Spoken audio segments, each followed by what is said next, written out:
नमस्कार दोस्तों और जय हिंद। आप सभी को स्वागत है in my channel 1971 war book series.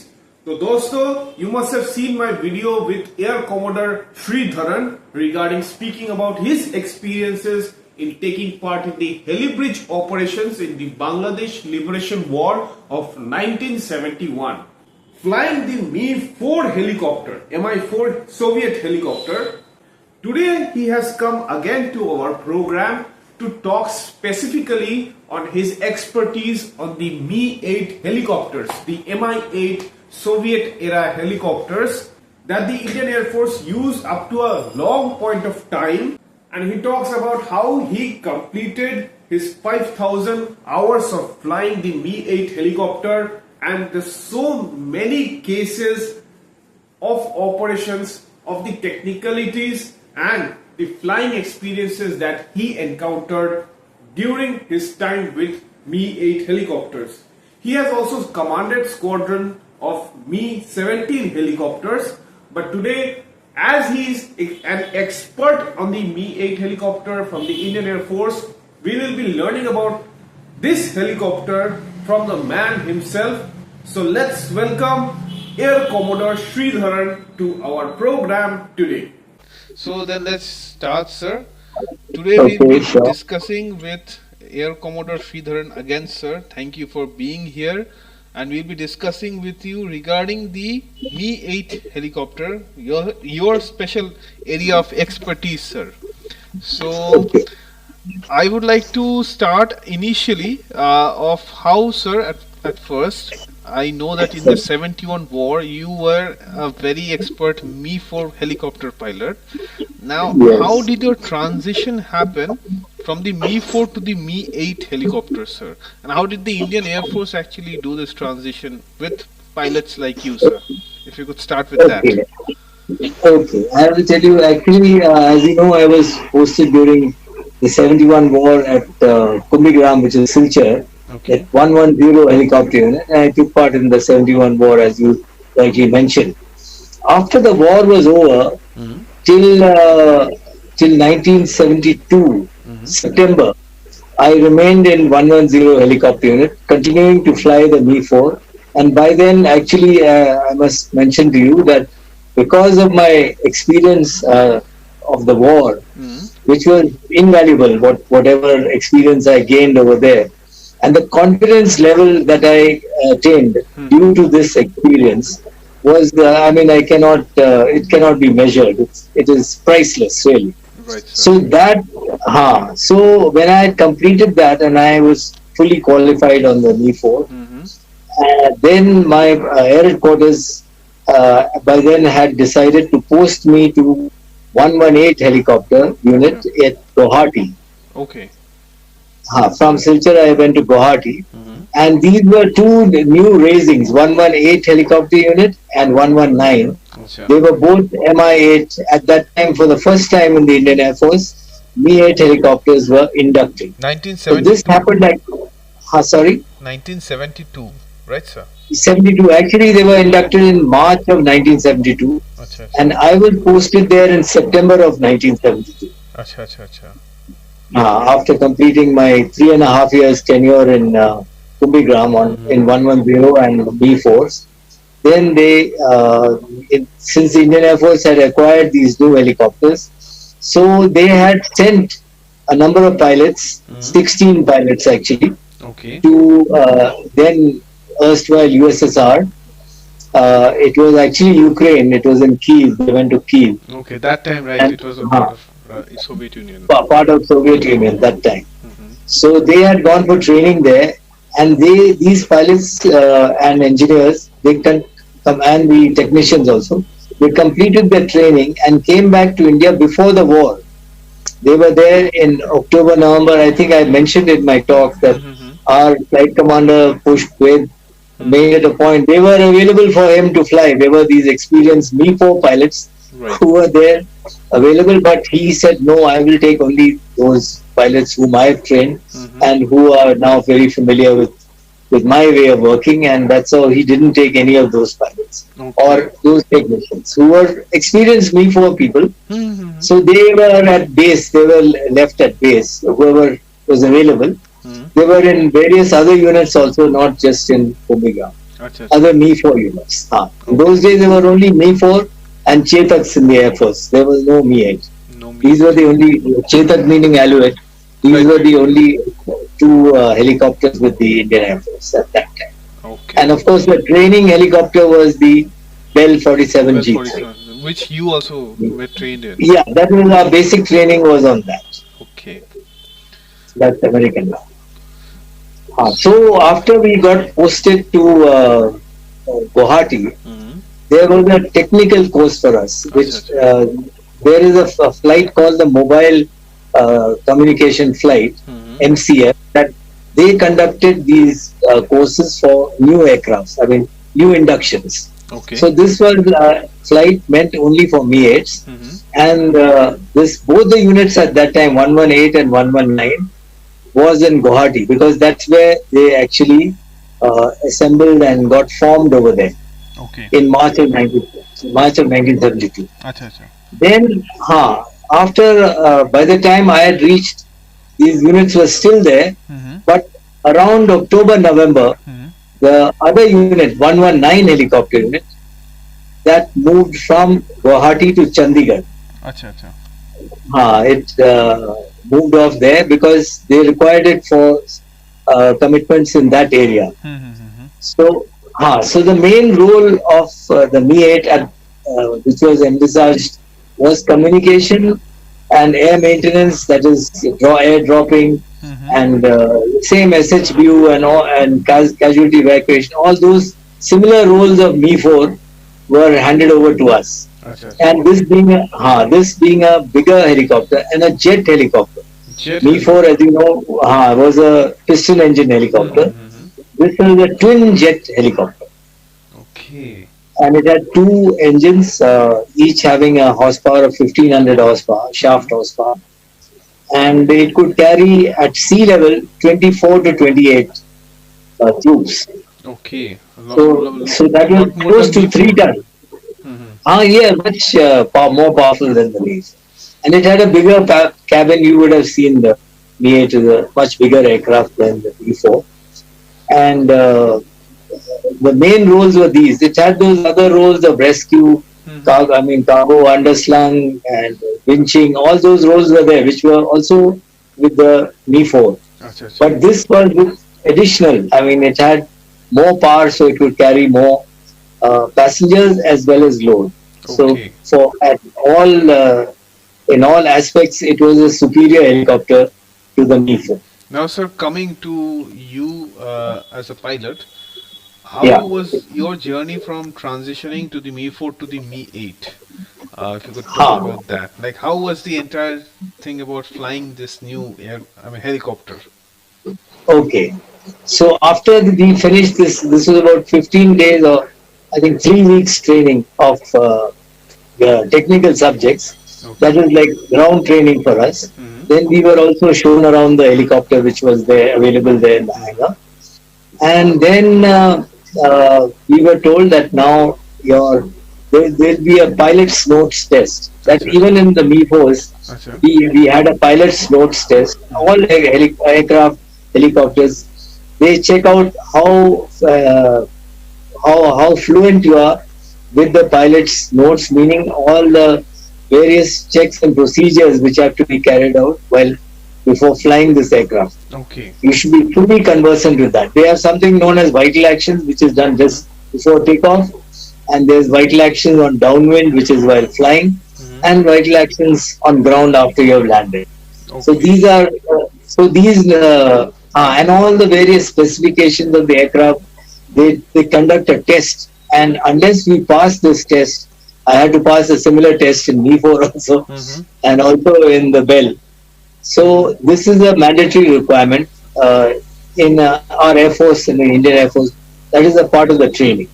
Once you do the test, then you are allocated one instructor who then starts your flying, and for that he will brief you how You go about it, first experience, he'll show you the effects of the controls and various things which are very elementary. But for us, since we are already flown 700-800 hours on the Mi-4, Right. so the instructor also treats you in that fashion. Whereas when I went to the Mi-4, I was new on that heavier type of helicopter.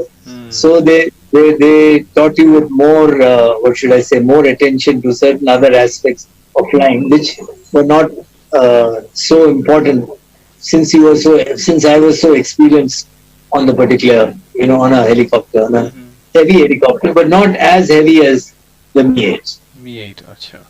Now, sir, Yeah, so the engine specifications, the yeah, particulars regarding the engine, it was a yeah, piston-driven engine, the Mi-4, as you said, and now it's the yeah, jet-driven engine, I would say.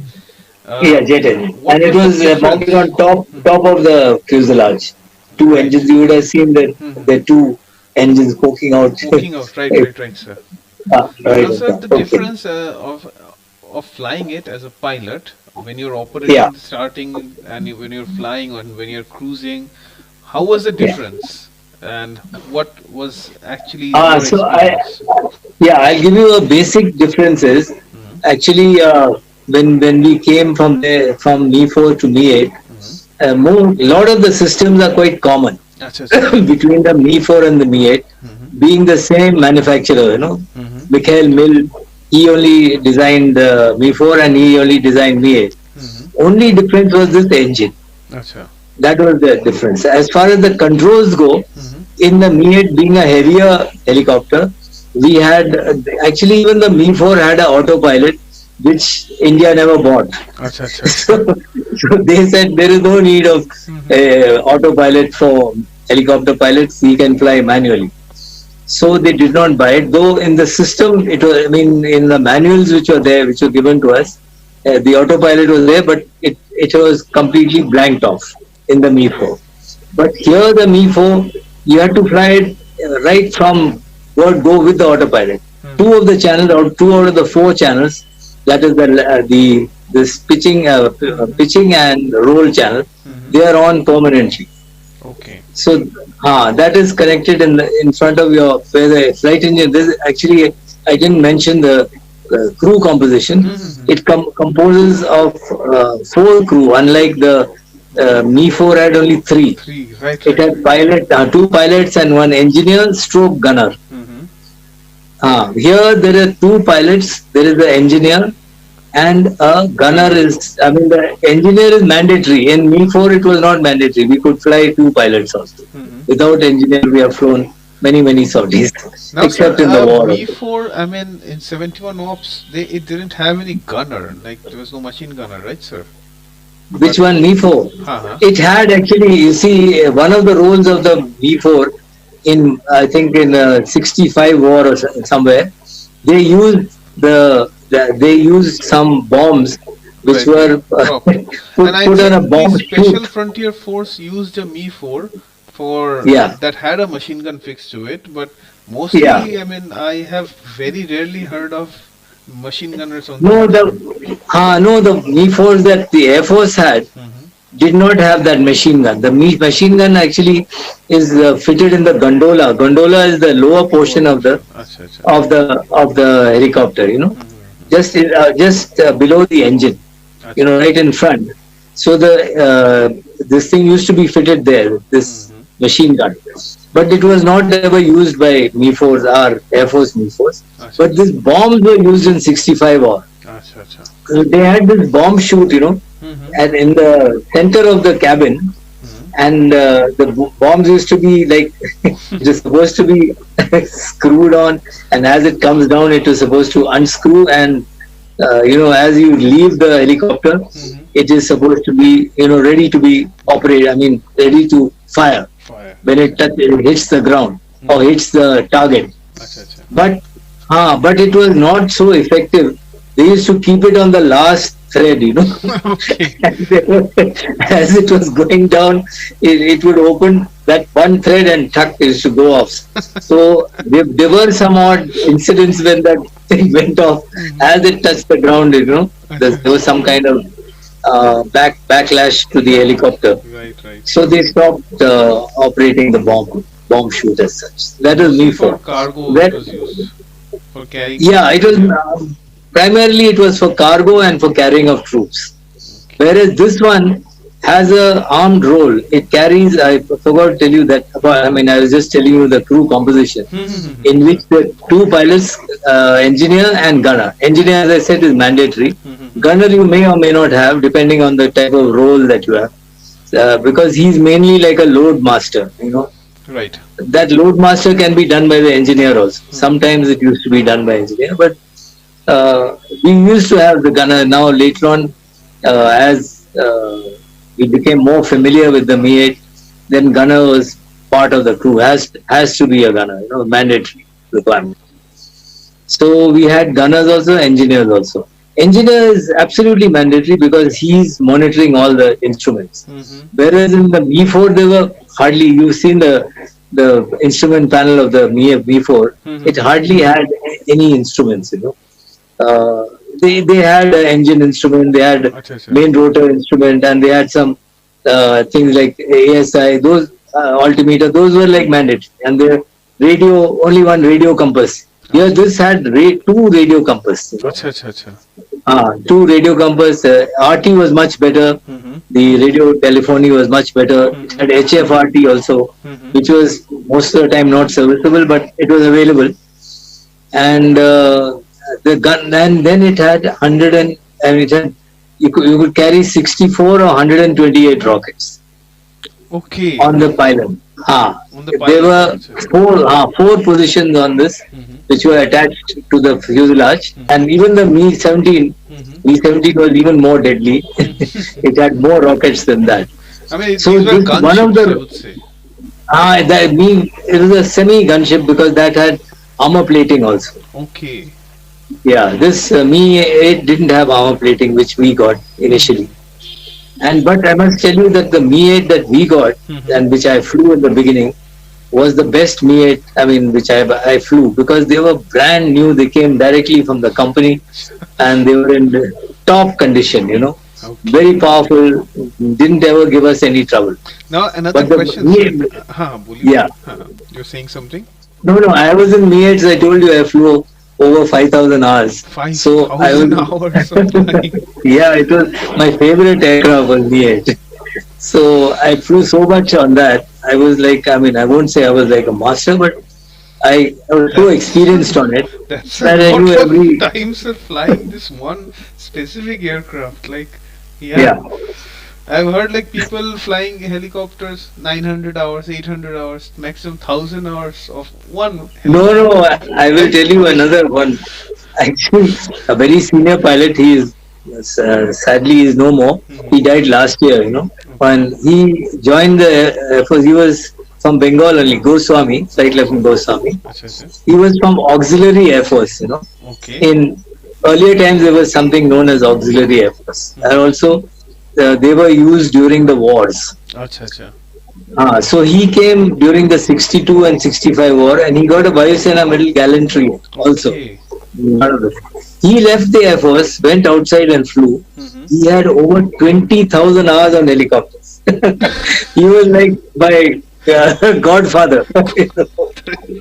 20,000. 20,000 hours.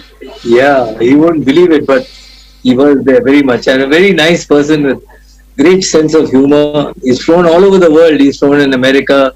He's flown in the Southeast Asia. He's flown here also offshore. He used to fly offshore mainly. And he's flown in England, all Europe, all over he's flown. So that's how he had 20,000 hours. So my 5,000 hours is 8,000 I have total, but there's nothing compared to his 20,000. Still a lot, sir. A lot. He almost like lived in that. But even he has flown. He's flown about 15,000 push wave. Push bait, sir. Right, He flew in the North Sea, no? No. I mean, sir, So- coming to the Mi-8, Yeah. the necessity of two pilots. Could you explain Yeah. me the reason why, sir? Why was it like that? No, that you see, this crew composition is designed by the manufacturer only, So the same like Me-4 also is supposed to be two pilots. Two But pilots. in case of dire emergency and you don't have a pilot, you can fly single also. Okay. There's no problem. You can fly. Even the Me-7, I've flown single Me-17.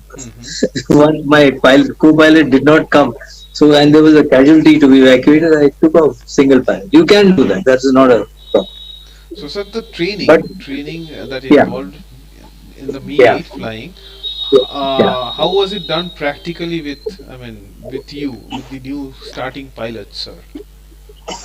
So see, either initially, as I told you, Mm-hmm. fully familiarized with the helicopter Mm-hmm. and all the various nuances of the helicopter. Mm-hmm. And then we were shown how the helicopter is to be started. Mm-hmm. That is actually done by the flight engineer, the start. Mm-hmm. He does the starting. Whereas in the Me-4, everything is done by the pilot. Okay. Engineer is only standing at the back. He is not. Okay. You have seen, no, there's a ladder and the engineer stands there. Whereas here, there is a seat for the flight engineer, Acha. and he's monitoring. He keeps writing down all the parameters of the air, whatever the aircraft those dials show. Mm-hmm. He keeps writing. Okay. Everything is. The engineer is like a part and parcel of your crew. Okay. So that is all. So what? So once we learned how to start the aircraft, switch off, all that. Once we were familiar with that, Mm-hmm. then our instructor sits on the right seat. Mm-hmm. The captain sits on the left seat Mm-hmm. in the Me-8. In the Me-4 also it was like that. All Russian aircraft, the captain sits on the left seat. In the French one, he sits on the right seat. Acha. Their French has to be different. You know? so like Chetak, that is the Alouette. The pilot sits on the Allowed right right seat. French aircraft, helicopter. French aircraft. There the captain sits on the right seat Mm-hmm. and co-pilot sits on the left. Whereas here it's the other way around. Okay. So once we are done with everything and we are started up, so instructor will be there and he'll be monitoring what all we are doing. Mm-hmm. And he had already briefed us how the helicopter is to taxi forward on the ground, how we are to. That all actually these basics were already known to us since I told you I had flown the Me-4 Right. 800 hours. So that was like plus to me. Some new chap coming directly from helicopter training school to which happened later to Me-8. Then he had to be taught the very basics also. Okay. And the most difficult part of helicopter flying is hovering. As I told you, Mm-hmm. that keeping the helicopter steady in a hover is the very very basic part of helicopter flying, and that is the very difficult part. Once you master that, then there is no problem. Okay. So any difference regarding hovering regarding Me-4 and Me-8, sir? Any difference in that when you are No, flying Me-8? the characteristics are similar. Okay. When you open throttle, it yaws to the right. When you close throttle, it yaws to the left. Mhm. All those type of things are similar. That's why I said everything is quite similar to the Me-4. Acha. And that's why when we were being taught also, they said this system is just like Me-4, just like Me-4. Then we used to ask, no, but what do you mean just like Me-4? And they said, this is a heavier helicopter, but the other parts of the system are same. Like the hydraulic system is exactly the same as the Me-8. Acha. But only because there are many other attachments, including it's a foolproof system. There is a main and there is a standby. Mhm. So if the main fails, then standby takes over. But Okay. standby cannot last for long. You have to land quickly Mm. with the standby, and when the main fails, then your autopilot goes off in the Me-8. In that there is no autopilot, so it didn't matter Mhm. in the Me-4. Okay. So here the main thing is that when the autopilot is on, Mhm. then I told you these two channels are there, pitch and roll. Acha. So those channels are on permanently, and that there's a switch in the center of that panel, Mhm. autopilot switch. When you engage all three channels, then that is even the collective and also the rudder. Mhm. They are also engaged. Then the helicopter flies on its own. You don't have to. Then you just there's some knobs to keep it level, or you want to climb, then you can make it climb. You want to descend, you can make it. Just like any fixed wing aircraft, also a similar thing. Autopilot functions are the same. Mm. It takes over the controls of the pilot, but we don't land and take off with all three channels engaged. Acha. You can, that is because it doesn't have a thing to sense coming down to the ground. So Okay. that has to be manually done. Whereas in a fixed wing, that is available to them. They can fly it to the ground with the autopilot. Acha, acha, acha. Yeah. Okay. Sir, actually, I am from mechanical background, mechanical engineering So, background. So these things are not very much known to me, but also sort of like I can get some idea how these things yeah. work. Yeah. Now, Yeah, yeah, no, mechanic. We had both mechanical, electrical, hmm, and the other, what is that, your systems, no? systems, right? Systems Aircraft engineer. systems. These engineers are there with us. They are officers only. They are Okay. posted as part of the unit. Unit, right? Part of in both in Me 4 also it was there, and in Me 8 also. They are, I mean, they supervise all the servicing and the various maintenance schedules which have to be maintained. Acha. You have servicing at after 25 hours, 50 hours, Okay. then again 75, then 100, like that. Now, sir, So in this those are old different aircraft, schedules that we follow. Sorry. so in these old helicopters, sir, the Yeah, servicing, what would they yeah. actually check for? Like, कहाँ पे क्या So problem they हो check रहा for the wear and tear है? अच्छा and अच्छा. whether any, all these connections and all are proper. Mm-hmm. They're all wire locked, and if you see the helicopter, then you could understand it better. I think you now know, it's phased out of service, right, sir? but what is that? Now it's phased out of of service in the Indian Air Force. Yeah, yeah. It went off about 2019. I went for the final flight. It अच्छा was अच्छा. in Bangalore. They had invited me also. Okay. So I went there, and Air Chief Marshal Fali Major flew the aircraft into the sunset type. अच्छा अच्छा. This was in He 19. flew the last sortie, yeah, अच्छा, this was at in which Bangalore, Yalanka. Yelahanka Air Same with Base air show, yeah. air show. So there is a helicopter unit there now, Mm-hmm. 112 helicopter. अच्छा But अच्छा. in earlier, that was all Chetaks in earlier days. Chetaks. When I was in Me 4, 112 was Chetaks. And the Me-4 didn't have any Yeah, weapons. Me-8, I think, was the yeah. first helicopter in the Indian Air Force that had weapons. Could you talk a Huh. bit briefly No, about that? even actually, see, Air Force is very, what should I say, very innovative. Right, right. They had done all these experiments with that. I told you with the bombs. Ha ha ha They, ha. they didn't buy they didn't buy those from Russia, Acha acha. but they made those things over here. Bomb shoots, the gondola gun, all those things were makeshift arrangements which were not part of the role of that helicopter. Acha, Me 4. like Jugaad But in technology, this right, case, sir? sorry, Jugaad technology. I think. Jugaad, absolute Jugaad technology. Absolutely. They put a normal machine gun. Mm-hmm. They had a old, this Liberator. Acha acha. Liberator aircraft was there. It had a tail gun. Mm-hmm. I don't know if it had B-52 a tail Liberator, gun. sir. Liberator, yeah. B-52. So B-29 was this, I think, Liberator. Acha I acha. don't remember the exact number, but it was here in Pune. Acha acha. It was part of 6 Squadron once upon a time. Okay. So when that thing got phased out, Mm-hmm. that machine gun which was there was brought to Me 4. Whereas in this case of Me 8, this gun, rocket, everything is part of the. Rockets were part of the armament of Me 8. Me-8, acha.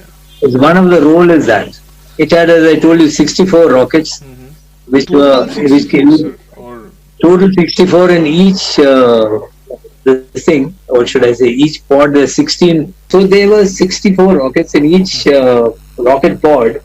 There were 16 rockets, acha acha. and you could select it from your select the rocket pod, whichever one you want to fire. Mm-hmm. You can fire 2 at a time, 4 at a time, 8 at a time, 64 at a time.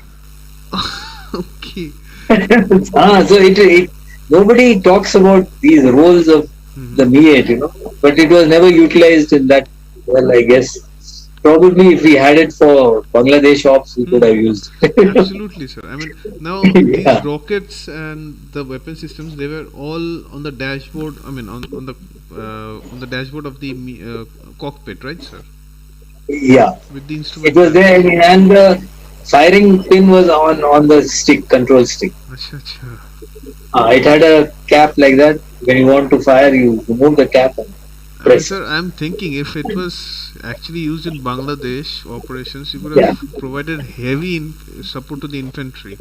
A lot. Yes, yes. Yeah. Oh, especially like places like Sylhet and all. Yeah, yeah, yeah. It would have Select. been a great boon to us. Yeah. Yeah. Great boon. I mean, I don't know.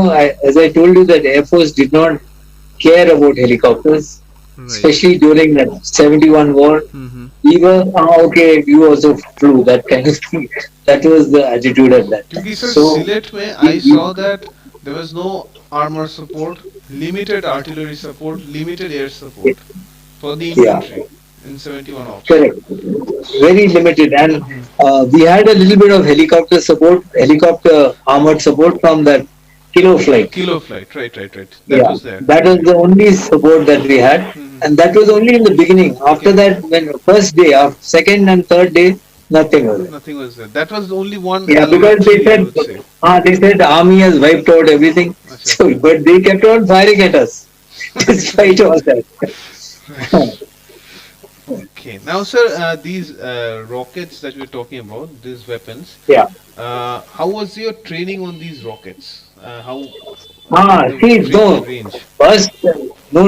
Now I've just told you I did the basic training. Mm-hmm. Basic training you do about uh, actually about 4-5 hours of captain flying Acha. on. So I don't remember exactly how much was it.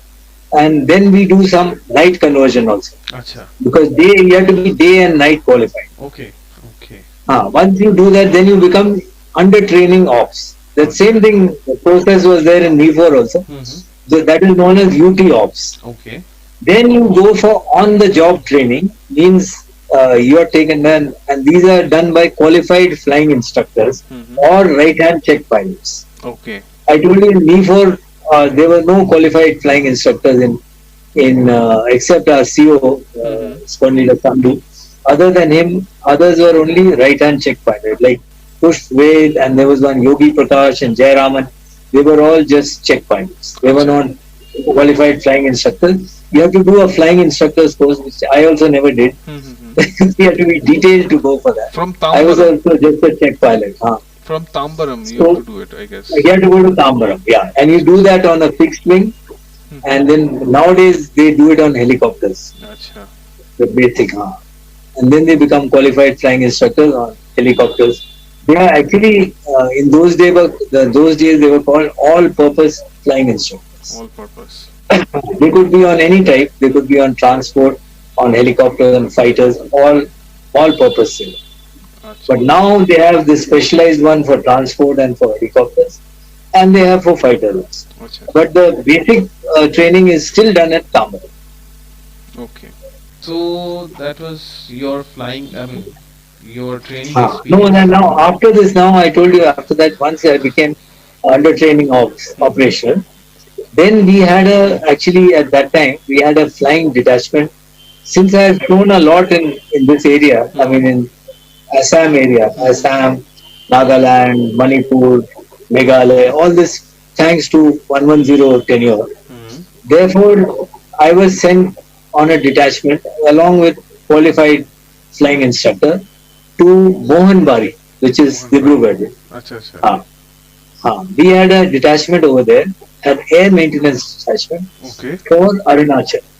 Acha. So Arunachal comprises of number of valleys, and there are a number of helipads and advanced landing grounds and all over. And we were given this task of air maintenance every month from Mohanbari. Okay. And there were different types of loads which were To be put in carried. the helicopter, Okay. which were carried in the helicopter, and we were to either land it or drop it. At various, there was a ALG place called Along, and there's another place Anini, Alini. These many places, many helipads were there, and this side there was Zero, Limicking, many. There were entire area was covered by our Mi-8 detachment at Acha. Mohanbari. And we used to be screened. This is called screening by that instructor. So what he does is like what I told you, what Push Ved had done with me. They take you on these sorties and full load, and they just show you one approach. They say, "You have any doubts? So you can say, sir, I didn't understand that. Then he'll show you again if you have not followed. If you are very confident, he say, are you confident now? So he said, okay, sir, I'll do it. So then you do 2-3 those chapters, circuits and landings at that place, Mm-hmm. and then he clears you for that place. So there is a book called Blue Book. Acha. Every pilot has a blue book. Blue book. He has a log book and a blue book. Acha. The blue book, your flying is assessed by your instructor or the instructional staff. Okay. Every sortie of yours is assessed by him, and he writes whether how's your progress. All that is entered in your blue book. And according to that progress, then you move towards your next stage of flying. Yeah, that is like from UT ops you become fully operational, and then from fully operational you become categorized. What I told you in D4 also. Mm-hmm. You get that D white, C white, and finally A master green is the highest category. Regarding carrying the type of loads, I mean, which includes Carrying VVIPs. loads and the type of people also, no, like uh, as I told you, VIP and VVIP. VVIP can be flown by B green Mm-hmm. and VVIP by A master. Okay. So these are also categories like that. Every pilot cannot do these sorties. You know? Mm. So basic load carrying pilot is he has to be at least D white. D white is for just load, Mm-hmm. but the load with passengers is C white. Acha. And then the white and green is for the weather restriction. Mm-hmm. If you have white category, there's certain weather restrictions for the pilot. If you have green, then there's certain other weather restrictions. In minimum weather. And for master green, the weather restrictions are the minimum. Mm-hmm. He's supposed to fly in all kinds. He's almost like an all-weather pilot. Okay. That is a master green. So that's what like that General Rawat's pilot was an A master. Mm-hmm. He had flown in all kinds of weather, and that he also was part of 118, the same unit, and also had flown the main sorties that we used to do from Guwahati used to be Guwahati, Shillong, Guwahati. That was where the Eastern Air Command headquarters was. So we had to constantly be doing ferries up and down, and the weather in that region between Guwahati and Shillong is exactly like the weather in Wellington. Yeah, I think Between Coimbatore and Wellington, exactly similar weather. So maybe he may have been a little overconfident about that, and that's how probably he took a risk, and that's what was very sad. But that's how probably that's it. Right, sir. So here also, I also got very familiar with this route. Mm-hmm. Later on, it was done even at night between Guwahati and Shillong. We used to, because we had a big boss, AOCNC, Air Officer Commanding in Chief of the entire Eastern Air Command, was there in Shillong. Right. So he landed up in the evening, and he wanted to go by night. Then you had to take him by night. So initially it was not there, but as we got more and more familiar with the flying there, then they cleared us to do it by night also, between Guwahati and Shillong. Okay. Otherwise, our main role, as I told you, was there doing air maintenance for army, civil, all different agencies. You know. So there's some civil load also was there, which was done by there's a supply transport ADST, which was of the Arunachal government. They used to provide the load. There used to be load which was free drop load, and there was para drop load, which used to be attached to parachute also. Yeah. So the para drop was little higher than free drop. Used to do it from about 60-70 meters, or even lesser than that, about 50 meters. Whereas the para drop used to be 80 to 100 meters, because the parachute has to open and deploy. This was done by the load master only. Sorry? This was done by the load master and the flight engineers. Load master they used to have a load master from that agency, plus our gunner. So this was put on. Actually, the load was kept on rollers. You know, the helicopter, and there are two sets of rollers, and that was placed on a thing called a skid board. So on the skid board was all the food and other articles, including goats and all. That is called meat on hoof, MOH. Those were also loaded by these supply fellows, and Army also had similar ASC. They used to supply us. and we used to take this load to these various helipads where it was not possible to land. We used to drop it Acha. either by parachute or by sweep. If the helipad was nice and big, then we used to drop it by parachute because Acha. you need that much of area, no? Mm-hmm. To anticipate, you have to give the warning to the load master with a horn. I told you there's a horn in the Right, Mi-4 right, also. right, right. So there was a horn in the Mi-8 also, Acha, similar acha. because Russian. So when you press the horn, he's ready. One horn, Mm-hmm. one beep. Mm-hmm. Two beeps means he'll place it ready for drop, and three beeps mean drop it. That is the final. Because he's on RT also with me. Mm-hmm. Because you can't hear. Right, Intercom. right. Intercom. Otherwise, we can't hear anything. No. Yeah. So when I said okay, drop, go. So Mhm. then the load goes. Acha, acha. And these So were like that. innovative So, and techniques, we I would could, say, sir. After phasing out, I mean, after the Mi-4 was almost like replaced with these new helicopters, Mi-8, yeah, these are yeah. new kind of innovations for dropping the load. No, in the Mi-4 there was no dropping. I No mean, drop. we didn't do any You had to dropping. land We sort of had only by. landing. Right, There was only landing. But right. it could also have been done, but it Mhm. was never utilized in that capacity, because all the places in Mizoram, Mhm. those helipads were fairly big enough for Mi-4 to land. So Mhm. there was no need to do any dropping over there. Acha. And that much of load only we used to carry in the Mi-4. Mhm. Here, you see, we could carry between 2 to 3 tons, of load Acha, acha. for either for landing or dropping, Now over these. and above the weight of the aircraft. Okay. Uh, So these were experiences of you also like being subsequently promoted in the Air Force as well and still flying the Mi-8, right, sir? yeah, yeah. Okay. No, after that, you see, Mhm. I told you that I became fully operational, I became categorized. Mhm. I had flown and I had got a category, there was another category called sea green, Acha. which is in between B green and C white. Okay. So you have in instrument category green, but that load carrying capacity category only is C. Acha. So I got only C green, and then I had finished by then 2.5 years in Guwahati, Mhm. and I was fully. I mean, as I told you, I was very familiar with all that area, so I had no problem flying this aircraft, Mhm. and I managed to get all this within a very short period. The other people who came from Chetaks and all, they required more hours to get familiar. Those Right. who came from Mi-4 were all right, but Mhm. some had come from Chetaks. Chetak. So they were not so familiar with load flying, Acha. and they were not so familiar with hill flying. Hill Mhm. flying is a different ball game in helicopters, Mm. and the valley flying is another ball game because, like this Arunachal is full of valleys, Mhm. and that valley, when you are going in towards that helipad, you'll find it absolutely clear, blue sky and all that.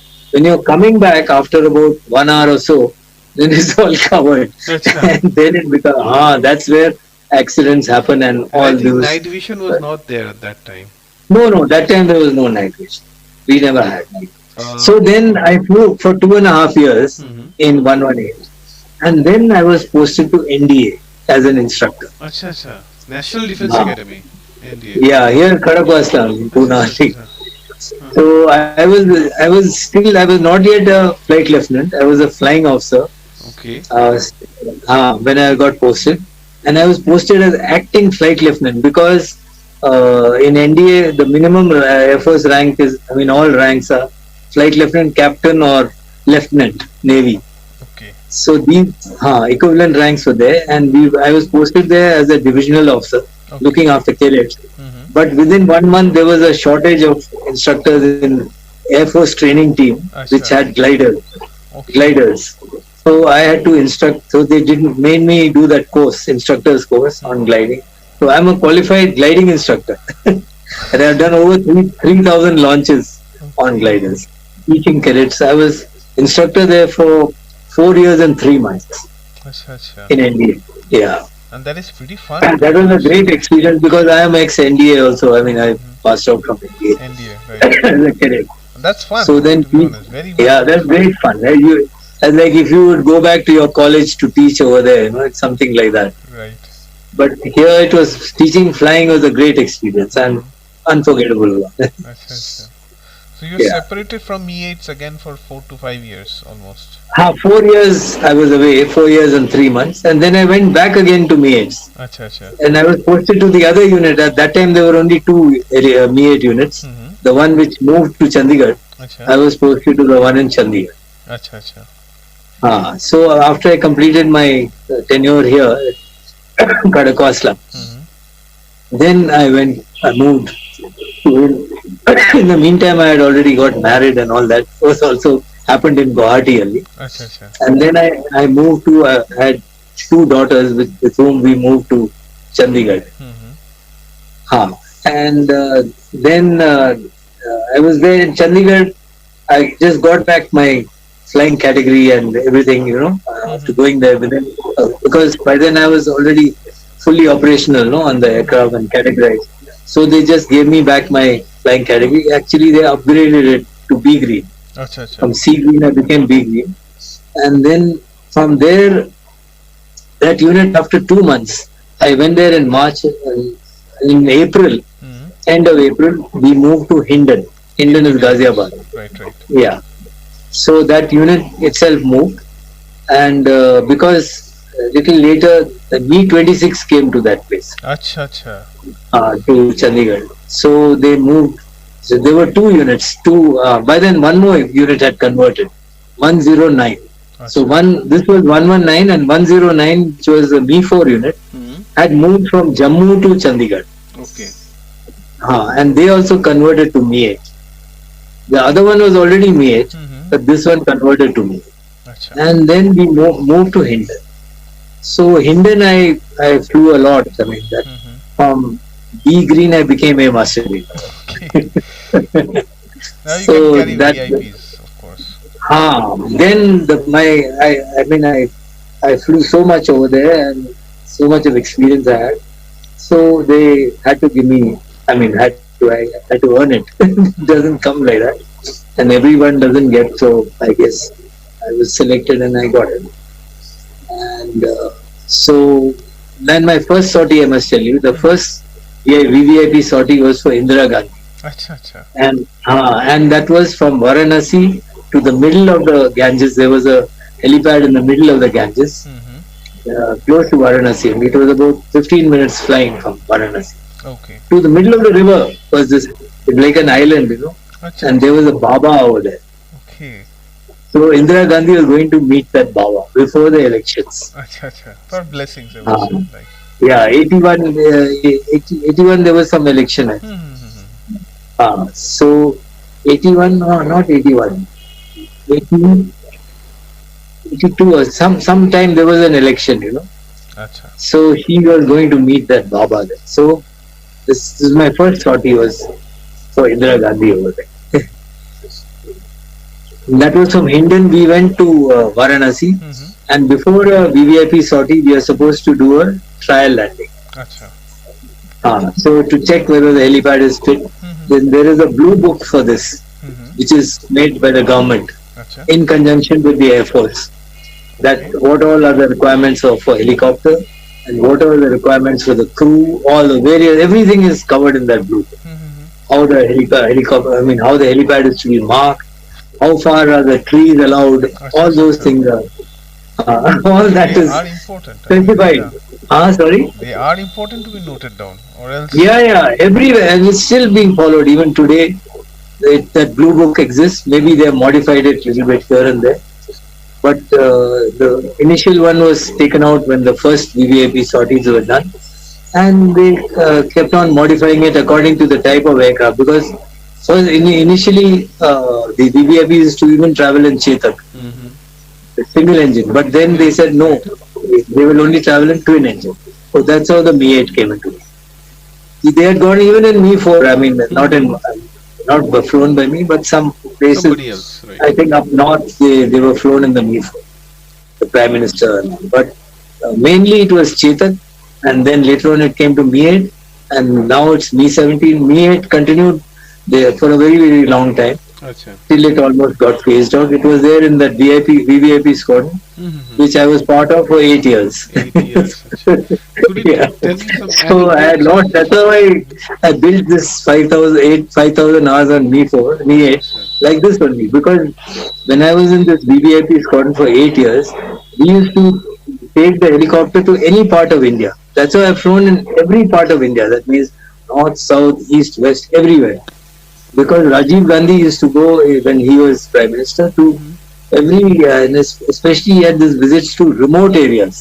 Acha. Remote areas of, you wouldn't ever heard of remote areas of Rajasthan, Villages, remote right? areas of Orissa. Mm-hmm. Real remote. I mean, I had to take a map from those engineers, Acha. road engineers, because Hai. those places were not marked on our map, Okay. and we had to go like that, follow a track and reach that helipad. Mm-hmm. Those were very challenging times. And there in that VVIP squadron or VIP sortie, Mm-hmm. if you made any kind of mistake, you will be on the world headlines. you know, not not Yeah. just national headlines; it will be world news. So our boss used to tell us, if you don't want to be on world headlines, please be very meticulous in whatever you do. You have to be a thorough professional in Mm. every part of your activity. So I learned a lot in that VIP school. So before that, after I finished that, my first experience with Indira Gandhi, I Mm-hmm. had flown earlier as co-pilot for Indira Gandhi in Orissa and all from Guwahati with senior pilot. Mm-hmm. That time I was junior most, no, I told you. Right, right. NDA also, I went as flying officer. I Mm-hmm. was still junior. But when I came back, I was still not very senior, but still in the junior mold only. I was just a flight lieutenant. But I flew, by the time I flew Indira Gandhi, I had become squadron leader, Acha. Acha. which is equivalent of major. Major. Major. So I had become squad leader. And then what happened was that when I was doing the sorties, I had gone to Palam. Acha. So my old instructor, Mm-hmm. from helicopter training school, that time Wing Commander Dhillon, Thiran. Acha. he met me. He met me at Palam. Mm-hmm. He said, "What are you doing?" I said, "Sir, I am posted in England." He said, "I know that you are posted in England, but I have asked for you Acha. for posting." So I said, "You asked for me?" But I said, "No, my unit in Chabua, Mm-hmm. we are converting to Mi-8 Acha. and Acha. we want experienced Mi-8 pilots, so you are the best chap to come." So Okay. within no time, that was sometime in May, I met him. Mm-hmm. In June, my posting came. Acha. Acha. I transferred from Hindon to Chabua. Chambua. So, back to the east. Right. So that's how I came back again to Chabua, which is next to Mohanbari only. Right. Right. That time it was a fighter come helicopter come transport base. Acha. Acha. All All aircraft were were there. there. Okay. Yeah, there was a MiG squadron and there was a Otter squadron and there was this Me-4 which converted to Me-8. Now, sir, I think you are a senior squadron level pilot. You had a Yeah. responsibility to train these new pilots and everything. Yeah, Could you talk correct. a bit about that, sir? That was also another great experience Mm-hmm. because I had to be qualified to instruct. Mm-hmm. So that also there is a syllabus for that, Acha. Acha. and then only you become a check pilot. Once they annotate, there's actually a aircrew examiner's card. Mm-hmm. All aircrew have to maintain that card. So in that card, all your sins are marked. Mm-hmm. Means all your achievements are noted over there. Mm-hmm. Whatever flying category you get is put by the aircrew examining board, which was located at Hindon only. Acha. Acha. So they come, they visit you, and then they carry out all the tests. They do a ground test, that is all the ground subjects. That is the very technical part. Check out how your knowledge is on all those things. It's a fully professional thing. Then you do a day test for flight, and then you do a night test for flight. Acha. And then you fly, if you are like you want to be checked out as an instructor, you fly from this, you do from the captain seat, that is the left seat. Mm-hmm. The other one, when you have to be deemed an examiner, instructor, you fly from the right seat. So Acha, then acha. he checks you out whether you are able to handle a new pilot. What will you do if he makes a mistake? All those things are checked out. So that is another experience. So that I got my first experience on Mi-8 was in Chabua. Till then I was like a squadron pilot. I used to fly on operational sorties. So that was my first experience in when I was posted here, and I ferried the first aircraft. That also I must tell you. That was also a story. Please do, sir. The Mi-8 had flown a lot. So we have I told you there's a servicing major overall of Mi-8, like Mi-4, was done at Chandigarh. That was like a base repair depot Acha.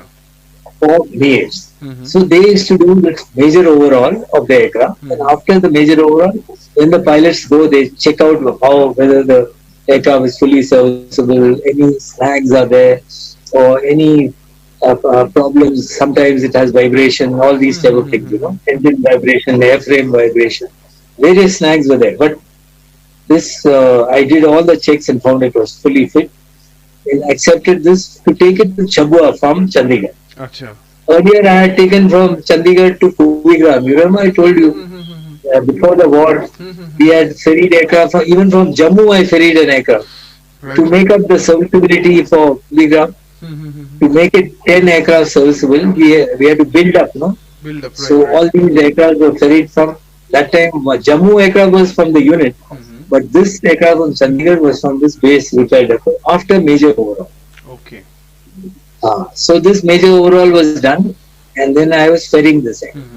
So when I was ferrying this aircraft, we had landed from Chandigarh, we went to Hindon, my old base. So we went there, we spent the night there. Next morning we took off. So for next place was Lucknow. We had to ferry like that.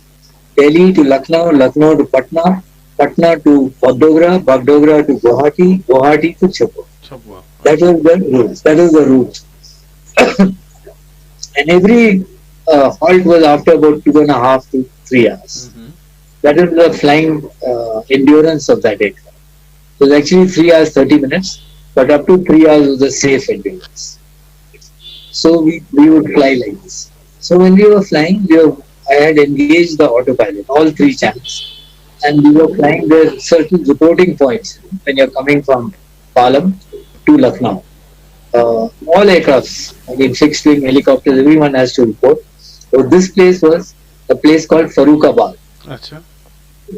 Farrukhabad is about 20-30 minutes from Lucknow. As we were approaching Farrukhabad, suddenly there was a jerk on the autopilot, and the autopilot got disengaged. So I was flying. No, actually my co-pilot was flying. So he said, "Sir, you got the controls." So I could go.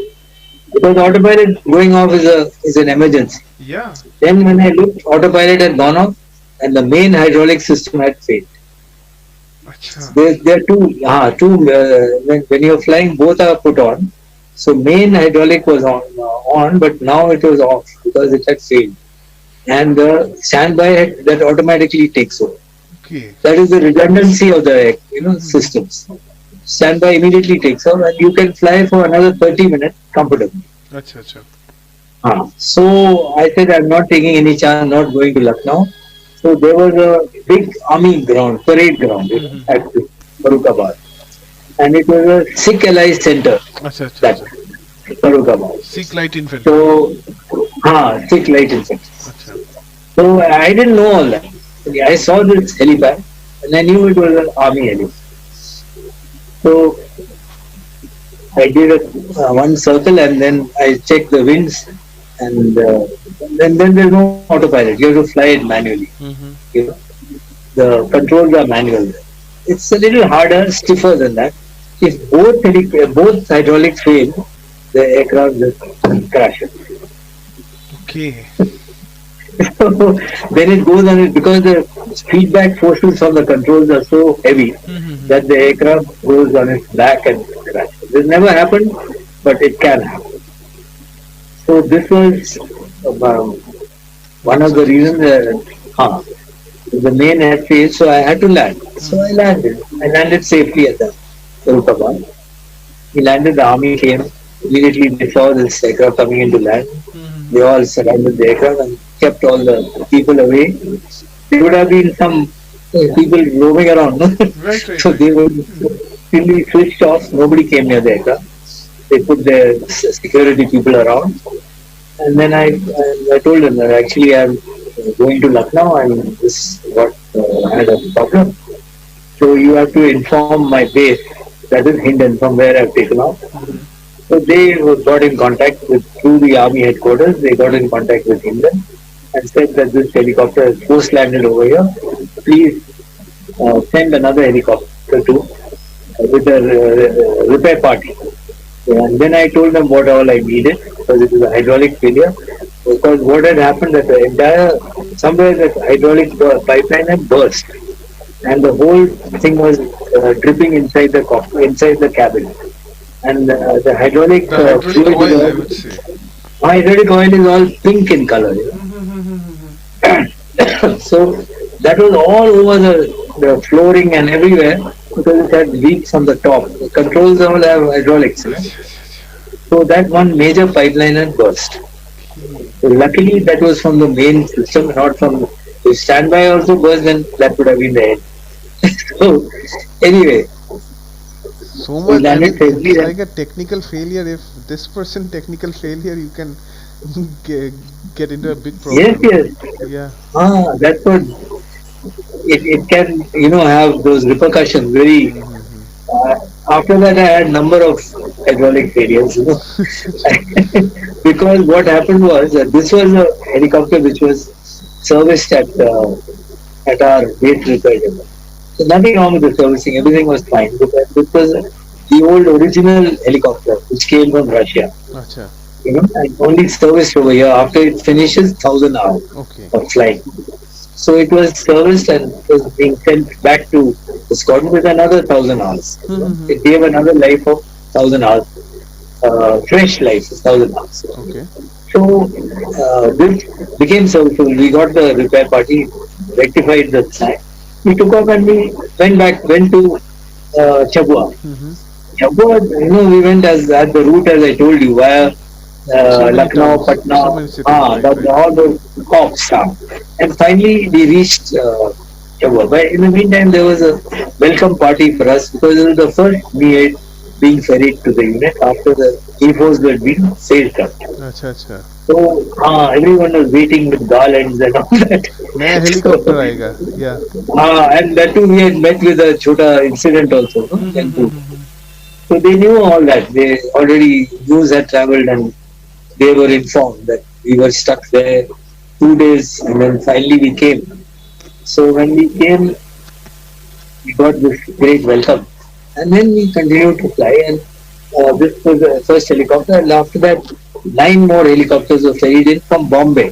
Acha. Those were new helicopters but they were not new because I knew what was a new helicopter. These were actually just refurbished helicopters which the Russian palmed off to us. They were used in because later on as the helicopter got worn out and the paint started coming out under that main that actual color, Air Force color, under that there was Iraqi paint because it was used in Iraq. It was service, flown there, then went back for overall to Russia, and then they gave it to us, and they sold it to us as new, but they were not. Because all those aircraft, Okay. because I had flown the new helicopter, I told you, the first helicopters in Guwahati.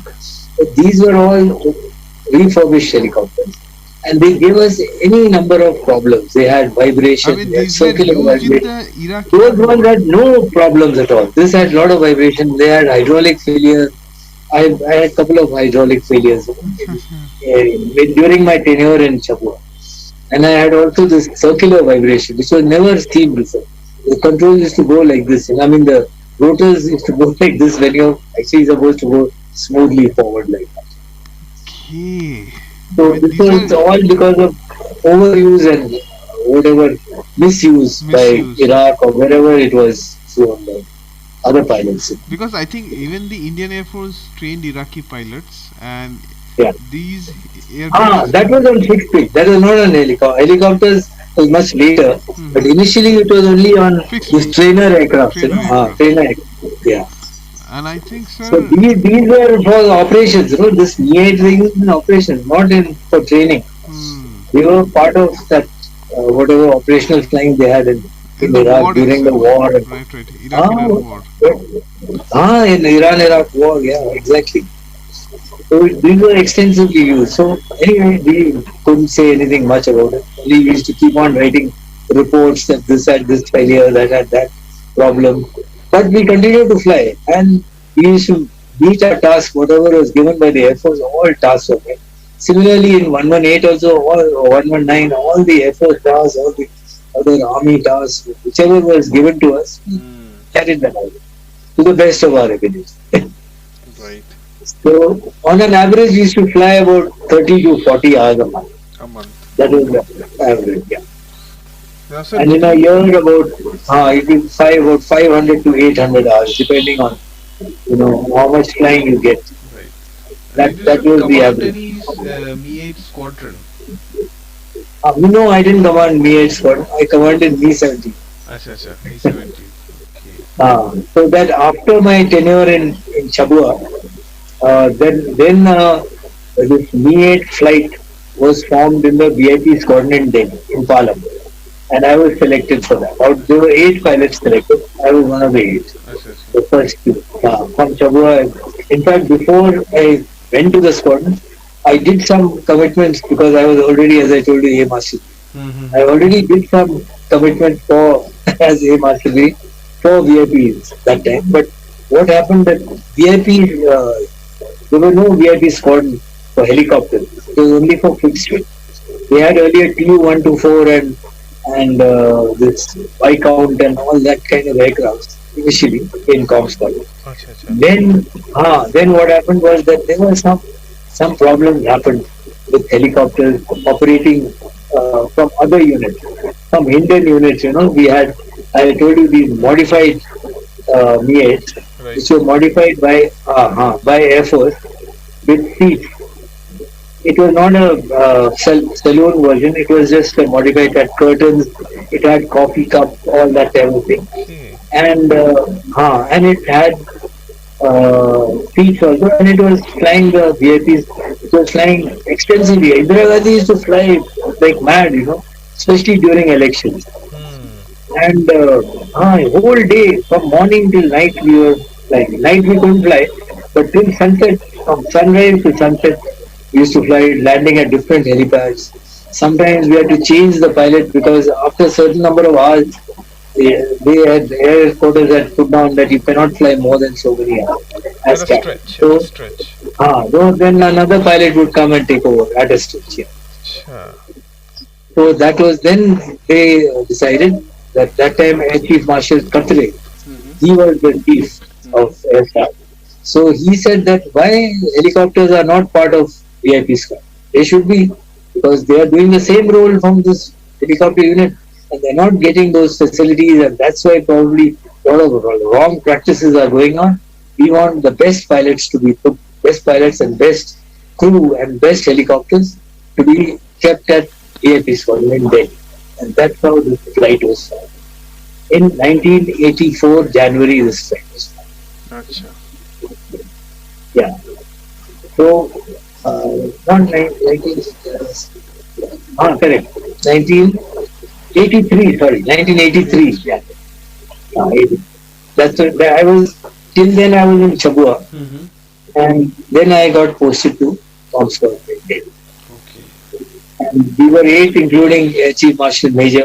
Mm-hmm. But he was not the senior most. There was Flight Lieutenant Jayaraman, my old flight commander Acha, acha. from Kumbigram, squadron leader Jayaraman. Mm-hmm. He was the flight commander. And all of us, 7 of us were squadron pilots. Out of the 7, 5 were A Master Green, 3 were B Master Green. Now, sir, when did you get out of touch with the Mi-8 and move into Mi-17s? Now that actually I never got out of touch of this Mi-8 Okay. because when I finished my tenure in Squadron, which was for 8 years, from 83 till 88, 89 actually. Mm-hmm. Yeah, sorry, I was there from 83 till 89. Acha, 83, 84, 89, so 89, yeah. 7 years at that time. The eighth year was after I got posted out and came back again. mm-hmm. So I was finished that tenure. I had flown a lot in Comscon in that Vietnam. Then I had got, in the meantime, I was promoted to wing commander Acha. during my tenure there. Most of the pilots were like that. Mm-hmm. Out of the eight pilots who came initially, a lot of them went out and commanded V-17 units. Sully Major commanded one in Hinton, Acha. and there was another guy, he commanded another unit in Hinton only. And then I was posted to Udhampur Udhampur. as a PO of 153 helicopter, which was a V-70. Uh, Okay. so that's how I went there. And then later on, after I finished my tenure of 3.5 years, in which I flew on the glacier and all that, that I will tell you another day. Mm-hmm. Acha. V-17 part, this then you will get mixed up with that V-17. Mm-hmm. So 3.5 years I was in as CO in Udhampur. I raised that unit. It was from scratch I raised. That was a very challenging task, and that is a subject which I can speak on a lot. Acha. So, This was uh, completely Me-17, right, sir? yeah, it was completely Mi-17, and it was a different aircraft, different to Mi-8. It had auxiliary power unit to start the engine, Acha, acha, acha. whereas the Mi-8 was started on the batteries. Acha, acha. Yeah. So that was a different story. So I commanded for 3.5 years. Then I got posted back to Comscon, the VIP squadron, for Acha. another 1 year, which was like in between period between wing commander and group captain. Okay. So I came back to Comscon and I flew. At that time, I flew the saloon version. Till then, the saloon version had not come to Mm-hmm. Comscon. It was only the modified version. Mm-hmm. And there are many.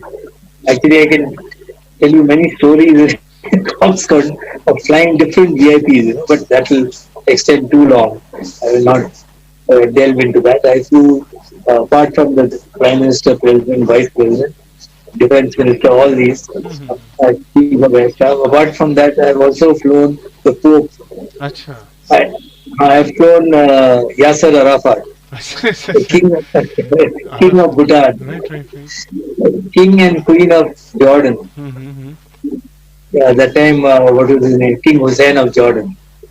Then, of course, Rahul Gandhi. Then, of course, some celebrities like Amitabh Bachchan and Acha, acha, acha. Jaya Badri. They were friends of Rajiv Gandhi. Rajiv Gandhi. Acha, So acha. we flew them to Ranthambore. Mm-hmm. Then I've flown Margaret Thatcher during Chogam. Acha, acha. During Chogam, the 8, 9 helicopters were modified, the Jugaad way only, Mm-hmm. and it was used for transporting all these top heads of state from Dublin Airport to that hotel. What was the name in Goa? Fort Aguada. Okay. Fort Aguada Hotel. There was a helipad there, and we were there for 2 months, Mm-hmm. like preparing for that. 2 months rather, 1.5 months, preparing for that trip. And they went to a number of places in around Goa, these heads of state. So Margaret Thatcher was also one of them. Indira Acha, Gandhi acha, was acha. also there. Thank you very much for giving me the honor and pleasure to speak about my career, especially in the Mi-8, the helicopter which I really loved the most among so many helicopters that I flew. And the rare privilege that you have given me, I will I'm really honored by this. Thank you very It's much. my pleasure too, sir. And talking about something old workhorse, I would say, for the Indian Air Force. Right, sir. Okay. Thank you so much for being here, sir, and sharing your time. Okay, my pleasure. Thank you, sir. Thank you. Thank you. Thank you, Debu. Thank you so much.